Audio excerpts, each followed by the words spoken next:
Welcome to my Stampin' Pretty Wow tutorial. This is Mary Fish with Stampin' Pretty and stampinpretty.com. I'm an independent Stampin' Up! Demonstrator, and I'm here to share with you some great tips on creating this fun little, it actually holds a Ghirardelli chocolate. So it's so cute to tuck inside a lunchbox, suitcase, underneath a pillow, for a coworker, somebody at the fitness center. Great way just to really package something simple in a really beautiful way and be very, very memorable. And the best part of all, it's so easy to do. I'm going to show you how I used our Stampin' trimmer to create the little binder, and then I'm going to do something I think is very exciting. I'm going to show you how to take this stamping up a notch using our Stamparatus and clear emboss in a color. So all the Stampin' Up! Colors can potentially be clear embossed to give it that shine and that added punch. And so we're going to take this particular look up just one notch. But we're going to start out with just learning a little bit about the Stampin' trimmer. This to me is a stamping essential. It has a scoring blade and a cutting blade together. Makes things so easy. And then I'm going to cut this using the darker cutting blade at 2.5 and 5 1/4. Oh, it's already cut there. So we're good. We're good. And then I'm going to use the lighter gray scoring tool to score at 2.5 and 2 3/4.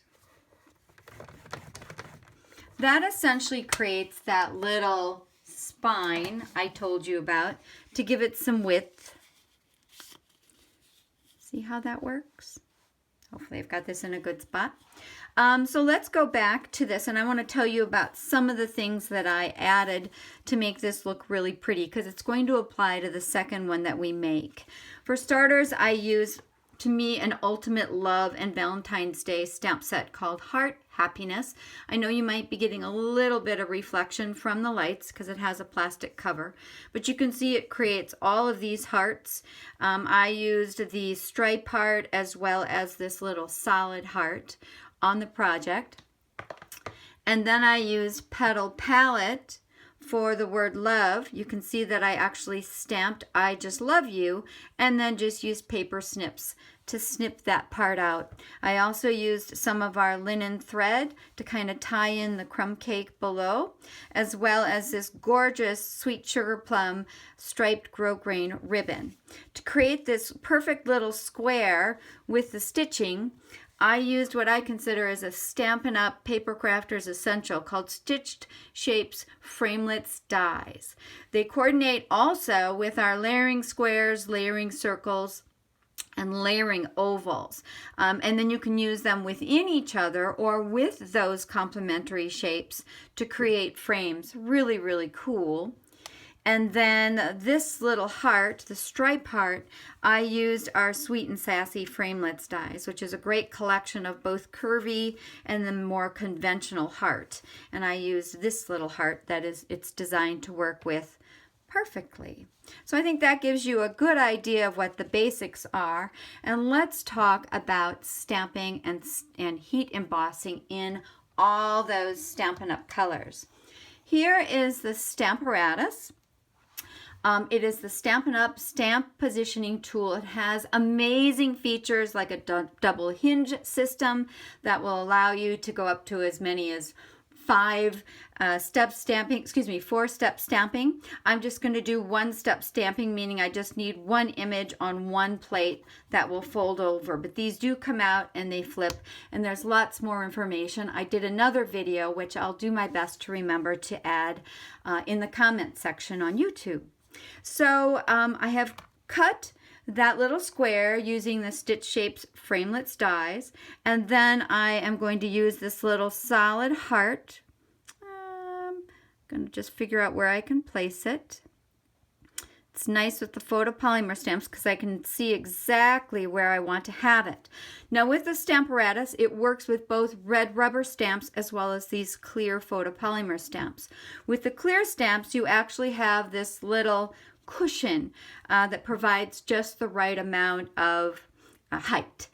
So that it will work. And then when you use red rubber, you actually remove this pad, which comes with the Stamparatus. So I'm just going to bring this down, and I'm just using one of the magnets. I find that that's just plenty. I have less chance, especially with a small area like this, of the magnets hitting each other. And if they do, and this is true for all the stamp positioning tools, they can break. So I've kind of found my happy medium of just using the one when I'm using a smaller piece of paper or working close to the hinge where I'm a little more limited. Oh, I didn't want to take that away.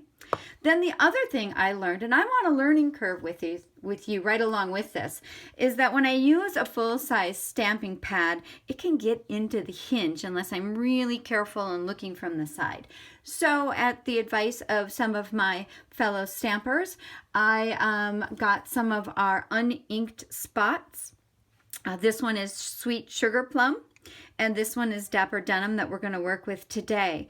I also used a little punch to help me identify those colors because when the cover is off, as you'll see, it is pretty hard to see what they look like. So I have added that little circle because I feel confident that I can identify these the cardstock by color. You could also label them if you like. That's perfectly fine. But they're a nice small size that makes it easy for me just to ink this up really quickly and easily. And then the beauty of this is if I have any open areas when I stamp it, and we'll see if I do, and I'm just using my heel. I'm not putting a ton of pressure on. As a matter of fact, the beauty of this, if I was using a clear block right now, I would probably rock it. And there's no chance of that. So I can push as much or as little as I want, and then I can bring it back, and then I have a really great image. It's a little bit lighter here, and I could ink it up. It's not going anywhere, and I could stamp it again. I just happen to like it the way it is. So I'm going to leave it alone. And I don't want to move that magnet because I'm going to keep that in place. And then this is really what I think is the magic. I'm going to, this little salt cellar, this is another little tip from my fellow stampers.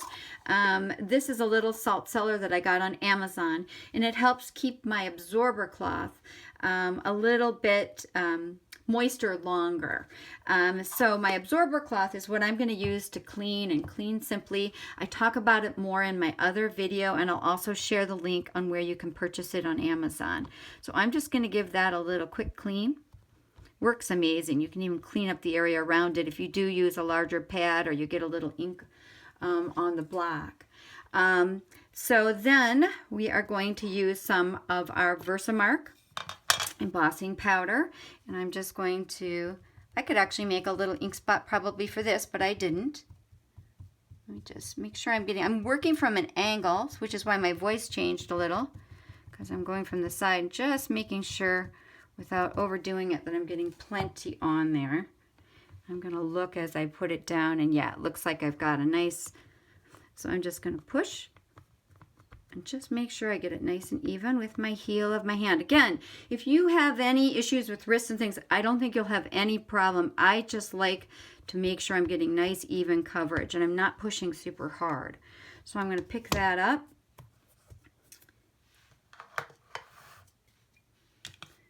And I'm going to take away my marvelous little Stamparatus.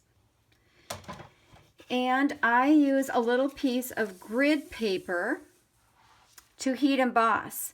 And before we go any further, I want to show you that I did the heat embossing for this stripe heart as well as the love. Can you see that beautiful shine? And I did the same thing, double stamping with the Versamark, and now I'm going to show you how I used the clear emboss powder. Oh, little tip for you. I love giving you these little tips. I just learned that emboss powder can go bad after about 3 years. So I refreshed and I got new embossing powders. And I put the date on here with a Sharpie, 12/2017, so I can remember when did I buy that. And then I'm going to use a little clear emboss powder on this. The grid paper below is simply there just to catch this. Okay, that looks good. I'm just going to go over it once more because I want lots of shine. And then I'm going to just carefully give it a few little flicks to get off any remaining stuff. Oh, I hope I didn't mess it up. I'm going to, my finger touched the opposite side, so I'm just going to try that once more. There we go. Okay, then the reason I use this is then I just create a little funnel with the grid paper. Not only does it keep my workspace clean, but then I can put it back in. It gets almost all of it back in, if you can actually see that. And then I toss the grid paper because there's always a little teeny weeny bit of residual, but I managed to capture most of it. So that's a good thing. And then I am going to use my Stampin' Up! Heat tool. Another little tip for you. I find allowing it to turn on for a few seconds and heat up is beneficial.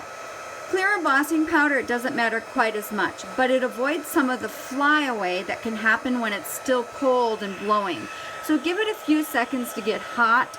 That way you don't have little specks of your embossing powder that fly. And then this, of course, is what I consider the magic. I am heat embossing in Dapper Denim. Hello, is that just gorgeous? Just beautiful. Gets a nice raised edge. It almost looks like patent leather to me. Simple, quick, and a whole different look. We can compare this one. I'm going to add my cute little guys here. I just have a couple Stampin' dimensionals on the back. Otherwise, it's very similar to the first one I made, except for the addition of embossing in color using my Stamparatus. And then we can compare. We can look at this one, and we can look at that one, and this is super, super cute. But this one now has that fun shine, and I can certainly dress it up on the inside as well. As a matter of fact, I'll show you a few other little tips. For the Ghirardelli squares, you're going to see my OCD, but I like to kind of tuck these under. I use some snail to get the flaps to fold over, and then I use 4 glue dots so that I can center and put this in place. Okay, and then all I have left to do, and I will share the completed project on my blog, would be to add this piece as well as a little of this darling coordinating Dapper Denim grosgrain ribbon. Is that going to be super cute? So now you know how to heat emboss, and literally in every one of the Stampin' Up! Colors you can have this effect, and the Stamparatus makes it easy for you. Now, there was a reservation period for the Stamparatus that is now expired. Some of you are going to be very fortunate and get your Stamparatus in the next couple of months. But it will be available June of 2018 as a regular product. So if you missed out on that reservation window, continue to learn what you can about it. I am confident it is the way you will want to stamp for the future because there are so many possibilities. But it will be available in the annual Stampin' Up! Catalog in June of 2018. So thank you for joining me. I love your comments. I cherish your comments. Let me know what you think of some of these ideas, or if you have suggestions. I'm here to answer any questions. If there's something I didn't cover, or you have a question about any of the products, or you can visit my blog, stampinpretty.com. Subscribe to my daily tips, the latest Stampin' Up! Promotions and specials. I have a newsletter with an exclusive offer each month that you won't want to miss. So please stop by. Thank you, and bye-bye.